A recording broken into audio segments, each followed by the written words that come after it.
In today's cool tool segment, we're going to stay in the scraper family. We're going to pull out a Stanley number 12.5 handheld scraper like this. What makes it a 12.5 versus a 12 is simply the fact that it has a rosewood sole on it. That's real nice. One of the things that's interesting about this, one is the handle, so it's comfortable to do.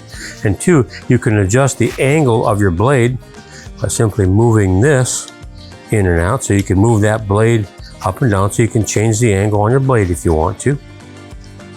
Real easy, simple thing to do. It's kind of neat. Bad thing about these is you can't turn the blade, you can't put a curve into it.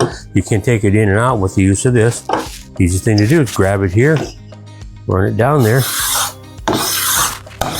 scrape the piece off. I call it a bacon saver.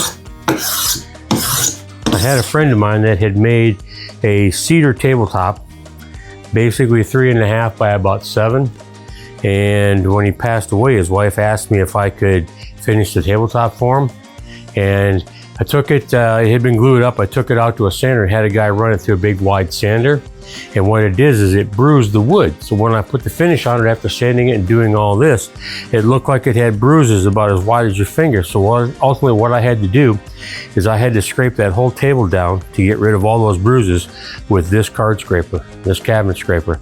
I had a pile of shavings about 3 feet across and about 1 foot tall in the middle, all using this. So this tool saved my bacon on that project. So I always call it my bacon saver from then on.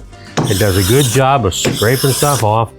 And again, it's just another iteration of a card scraper in your wood shop.